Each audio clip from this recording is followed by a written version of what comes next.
Hello, everyone. Jim Dale, Shiloh Hall, back again on the subject of when does the day begin and why is it important. I've already done a number of videos and they've all ended up being long. I didn't mean for them to be, but I tried to take on really all of the various scriptures that uh, are being used in this discussion, in this debate. And the reason that I keep coming back to it isn't because I'm trying to force an understanding upon people, is I need to make sure that I'm understanding. And I thought I had put it away, but I just got another video from somebody I respect, and they presented it again as, from the perspective that the day runs from evening to evening and that scriptures support it. So I've gone back through and I'm trying to see it. If I cannot see it that way. I have spent time, I've analyzed, I've tested it, and I keep coming back to morning.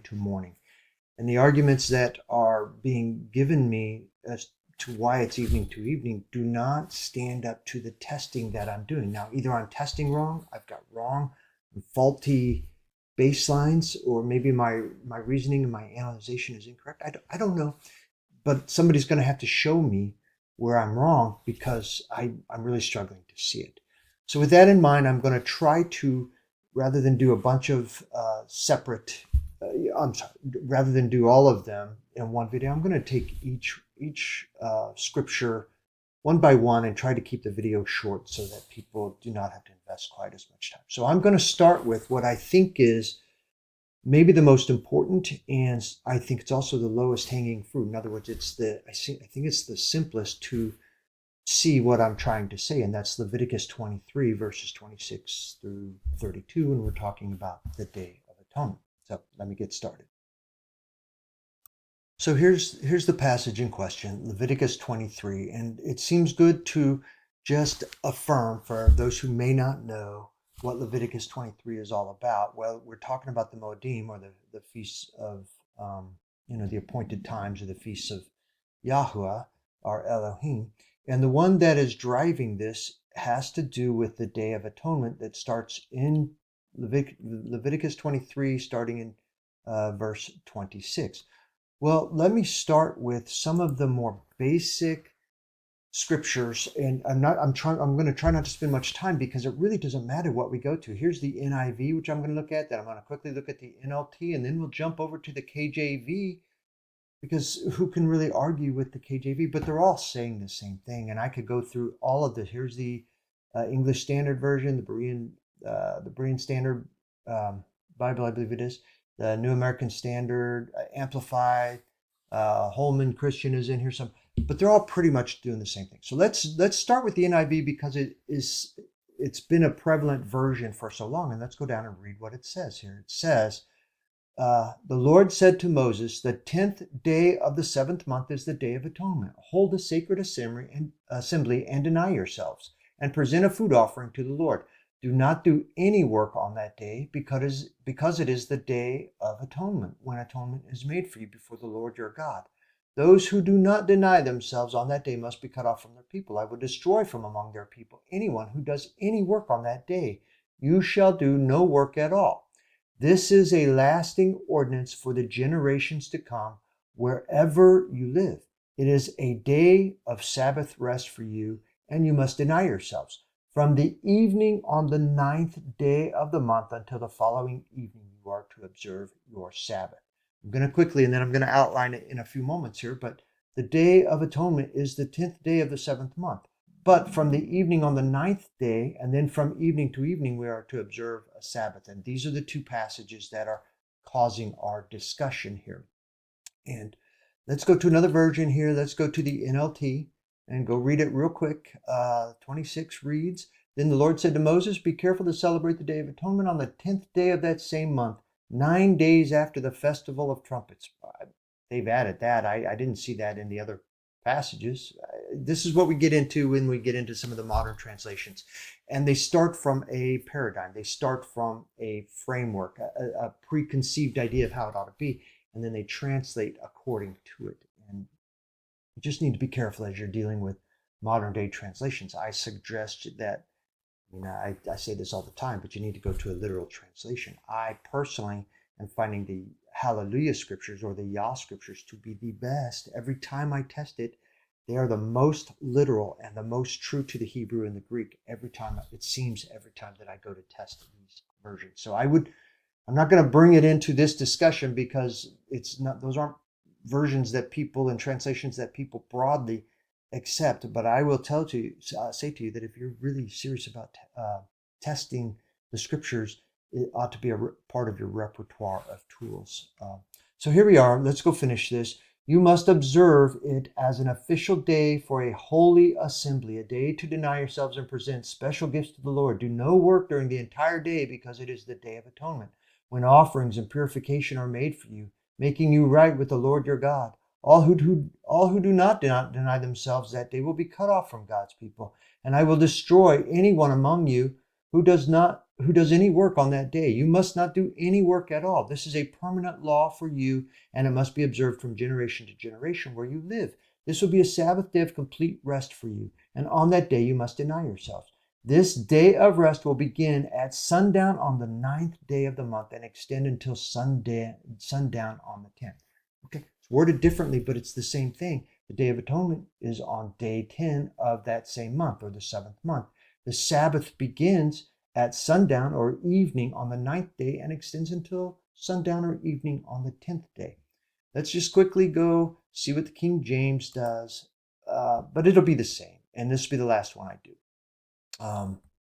Get to the Day of Atonement. And the Lord spake to Moses, saying, also on the 10th day of the 7th month there shall be a day of atonement. It shall be an holy convocation unto you, and you shall afflict your souls and offer an offering made by fire unto the Lord, and ye shall do no work on that same day, for it is a day of atonement, to make atonement for you before the Lord your God. For whatsoever soul it be that shall not be afflicted in that same day, he shall be cut off from among his people. And whatsoever soul it be that doeth any work in that same day, the same soul will I destroy from among his people. Ye shall do no manner of work. It shall be a statute forever throughout your generations in all your dwellings. It shall be unto you a Sabbath of rest, and ye shall afflict your souls. In the 9th day of the month at even, from even unto even, shall you celebrate your Sabbath. Okay. So all three of those versions, but we could keep going and they'll all say the same. I don't think any of the versions I've ever seen, any translation that I've ever seen is really saying anything other than the Day of Atonement is the 10th and the Sabbath begins the 9th day at even. Now let's go test that and look at it. Okay, so let me start with a simple outline of what Leviticus 23 in verses 26 through 32 are telling us. First of all, in verse 26, the 10th day of the 7th month is to be a day of atonement. Verse 28 says, on this day we do no work. Well, what day? The 10th day. Let me go and affirm that. Here is the King James Version and verse 26. And on the 10th day, of the 7th month, there shall be a day of atonement, and ye shall do no work in that same day, for it is a day of atonement. So on this 10th day, we are to do no work. Then in verse 31, it says we're to do no work at all, and it's a permanent statute for generations to come. So it's not just a one-time event. It is a annual, every year it comes around on the 10th day of every year. It's going to come around, and it's a permanent statute for generations to come, which makes the Sabbath keeping plural. There's more than one Sabbath being kept. It's not a one-time event. And that becomes important because many are turning to the Septuagint, where it, in this context, is saying you are to keep your Sabbaths. And I'll come back to that at the end of this. And then in verse 32, it's to be a Sabbath of complete rest.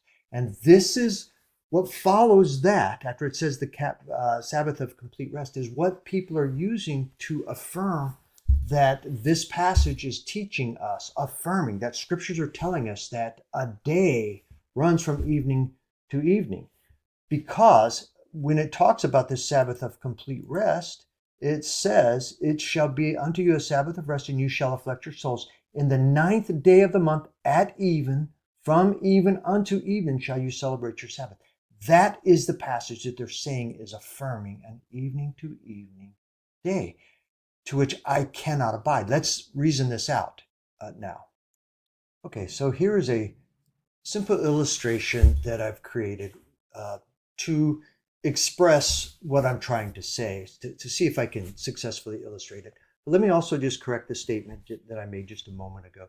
I can abide changing. If somebody can show me how what I'm doing is wrong, then yes, I'm ready to change. I need to know what the reality is. If somebody can show it to me, I want to know. I'm at a morning to morning.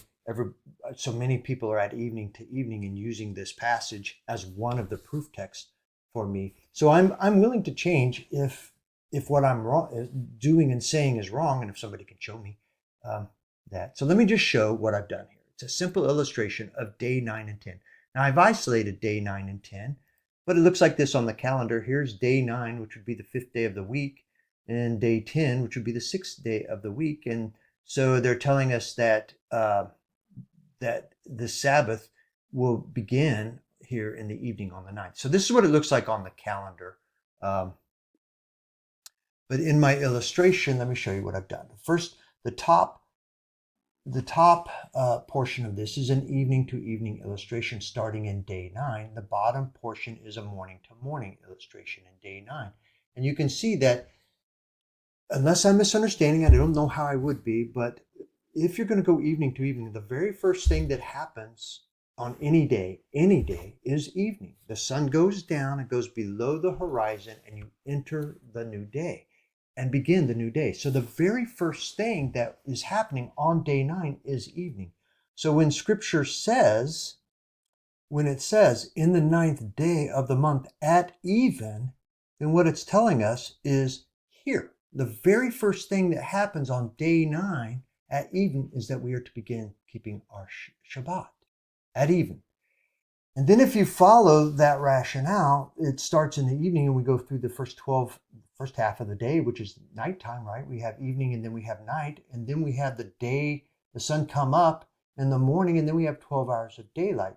And if we are to keep that Sabbath at even, from even unto even, then we will have run 24 hours of Sabbath all on day 9. We would have run this starting here in the evening. We would have run the first 12 hours of the Sabbath, and then we would have run on the second day and during the second half of day 9 in the daylight hours, we would have run the second half of the Sabbath. But then when the sun goes down, we begin day 10, but we've already run the entire Sabbath. From even to even, we've already run the entire Sabbath. And there's no more Sabbath left for the Day of Atonement that we just read in those scriptures, that we are to do no work on that same day, for it is the Day of Atonement. So it's posing problems for me. Let me show it to you on a morning to morning. So if day 9, first of all, let me just say, if I can, the fact that it's telling us to start our Sabbath in the evening is not the same. Although everybody is drawing it in as the equivalence of saying that's the beginning of the day, it does not necessarily have to do anything to do with the beginning of the day. It has only to do with exactly what the scripture said, which is you begin your Sabbath at even on day 9. That's all it's saying. It's not saying start a day, it's saying start your Sabbath, and that's it. So if the day is truly morning to morning, which I think the preponderance of evidence has led me to, not just Leviticus, we're going to go to Exodus, we can go to the Gospels, the Gospel accounts and all of them, we can go to Genesis. We've got all these different things that lead me to a morning to morning, but let's stay in Leviticus here and let's look at what it would look like in a morning to morning. So day 9 begins, and it begins when the sun comes up, and we have 12 hours of day 9 where we're not in a Sabbath, but then the sun goes down and the evening begins. So at even, we begin our Sabbath. And the first half of the Sabbath occurs on day 9. And then the sun comes up and we begin the Day of Atonement. And we also then experience the second half, the daylight hours of the Sabbath. The second half of that Sabbath time would be experienced on day 10 during the daylight hours. And then the Sabbath would end when evening occurs, which is the beginning of the second half of the Day of Atonement. So just to reiterate, the sun would come up on day 9 and we're not on the Sabbath. And then the sun would go down in the middle of day 9 and we begin our Sabbath. And then day 10 starts when the sun comes up and we're in the middle of our Sabbath.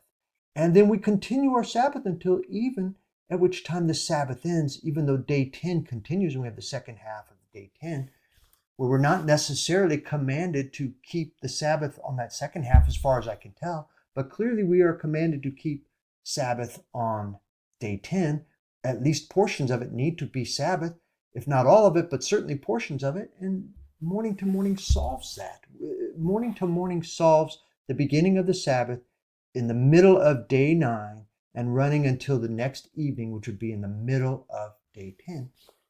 And then we have the answer to this riddle. Just to say, I don't see how it can play out in evening to evening, because the entire Sabbath would be used up before we ever get to day 10. In a morning to morning, half the Sabbath is used up, and then half of the Sabbath is applicable to day 10. Now, I'm trying very hard to keep this short, which is why I'm talking so fast, I'm sure. But I need to get a few more points in about this, because let me go back to, because I keep hearing from people, Ba'arib to Ba'arib, which is not what the scriptures say, but Ba'arib would be at evening to at evening. But let me just show you what it really says in the Hebrew here. So here we are at Leviticus 23. Give me a second. I'm going to go to Leviticus 23 in the Hebrew. So when we get to Leviticus 23:32 and we look at it in the Hebrew, they like to point out that there is this term Ba'arib, which is translated and rendered at evening, which I agree, because Arib is, I've done a whole, if you want to go look at other videos where I break this down and show it to you, it's out there. But I'll quickly tell you, Arib is evening, Ba is it just means at evening. And then Me'arab, which is not Be'arab. People keep saying Be'arab, but it doesn't say that. It says Ba'arab, which is at evening, and then Me'arab, from evening, ad to evening. From evening to evening. So it's Me'arab ad Arab. Not Ba'arab to Ba'arab, it's Me'arab ad Arab. So it's Ba'arab, Me'arab ad Arab. And I'm sure I'm butchering that, but you get the idea. But there it's as though people are trying to build something special in this Ba'arab, but I don't see it. I think that the rendering is correct. It's at evening, from evening to evening. And I have heard, let me pause a second more, because I want to go show you a sunset illustration. Now, I'm not going to go into it here, or I'm trying not to spend time on it, but in the explanations I've heard, where people are saying, and it's almost like they're trying to inscribe something mystical about Ba'arib. And so they start talking about this 2 to 3 minute period of time where the sun goes down, and all of this, I would consider all of this evening, at least colloquially, evening begins before the sun goes down. We all talk about it as evening, but clearly, as the sun is getting ready to set and it's getting ready to hit the horizon, here you can see in this picture, the sun is getting ready to hit the horizon. Then we're going to have this period of time where the sun begins to go below the horizon. And apparently that doesn't take long. I guess it always surprises me to hear that it only takes 2 to 3 minutes or 4 to 5 minutes. I've heard different things, but it only takes a few minutes for it to go completely below the horizon, and it's gone. So we have this, let's just say 2 to 5 or 6 minute period of time where the sun is making its way below the horizon. And that's supposed to mean something. I don't know what it's supposed to mean. It doesn't really change anything about what I have shared, because whether this begins Arab or this begins Arab or the whole thing is Arab, it's all happening, in my opinion, in the middle of day 9. And if there's something to do with this being the evening, Ba'arab, on day 9, this is day 9, and then this is day 10, and it's supposed to mean something, I guess, but it says on the 9th day at evening. So somebody's going to have to decide, when is evening? When does the day begin? Does it begin when the sun is gone and down? I don't know. There's a lot of discussion about that, but I haven't seen the answer to it, because neither of them fix what takes place. This would have to be, and let me show you, this would have to be this.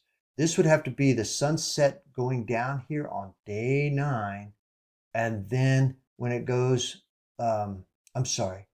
Yeah, it would have to be, no, it would have to be over here, wouldn't it? It would have to be the sun setting in the daylight hours on day 9 that they're calling evening. But you can't have it both ways, because is this evening? Because that would be the beginning of day 10, or is the sun setting above the horizon the evening? Which one is evening? I think you need to conclude that. Let me show one more thing here. So I showed you this in verse 31, where it says we're to do no work at all, and it's a permanent statute for generations to come. And the reason that I pointed that out is because many will turn to the Septuagint, where it reads this way.